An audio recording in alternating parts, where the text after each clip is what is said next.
Hello, and welcome to another episode of This, That, and the Other. Well, Baltimore Ravens yesterday won 26-23 over the Miami Dolphins. Congratulations on that. And I think the Ravens looked like they could be a playoff team. The Cincinnati Bengals are doing well too, and surprisingly, the Cleveland Browns right now, the Steelers are 0-4. So I don't know. There's still a long season to go. So we'll see how this turns out.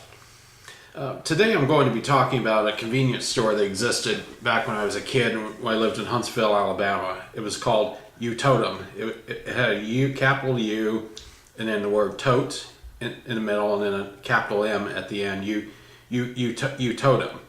And the logo was on the sign. It showed a totem pole, and here's a picture I found. And unfortunately, on this camera, the letters come out backwards. Kind of sucks, but I don't know how to rectify that. But that's basically what the logo looked like. And they were a competitor to 7-Eleven, and they sold drinks called Coolies. They were like Slurpees, but they were called Coolies. Tasted about the same. And I remember competitors around Huntsville sold ices. I think you could get that at Kmart. And I don't know where else they sold it, but I remember Icy was around. When I lived in Huntsville, we left there in 1971. They didn't have 7-Eleven back then, so I had never heard of Slurpees until after coming back to the United States from Okinawa and coming to Northern Virginia. And that's where all the where I first saw 7-Eleven.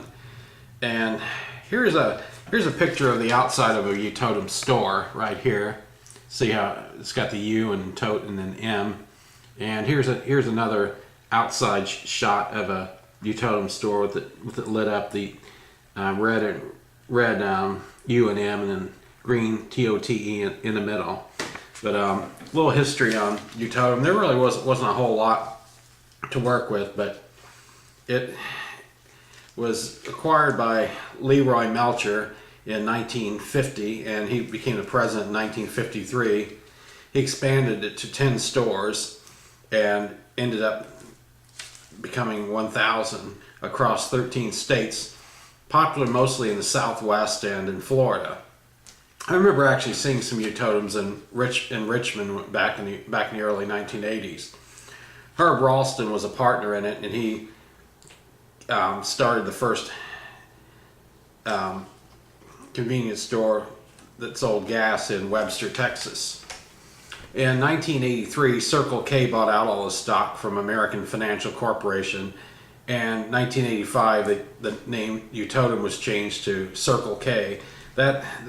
We have those stores in this area. They're a competitor to 7-Eleven. Back when I came to this area in 1976, the only real competitor to 7-Eleven was Highs. They'd have Highs right down the street, and 7-Eleven ended up buying the Highs out in this area, buying out the competition.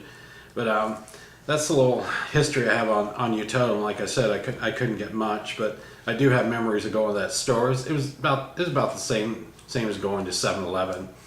And also, I wanted to mention I'm still looking for more ideas in future shows what I can talk about, and also I'd like to have guests. Anybody who would like to come on the show and have something interesting to talk about, let me know. I message me on my Facebook page. Anybody that lives in the Northern Virginia area, all I need to do is meet up with you and bring the camcorder, and we can put a show together. And love to do that. I still have not been successful in getting any guests, but something I'm still working on. Like I said, let me know if there's anything that you want to discuss on the show, and we can go from there. Thanks for watching.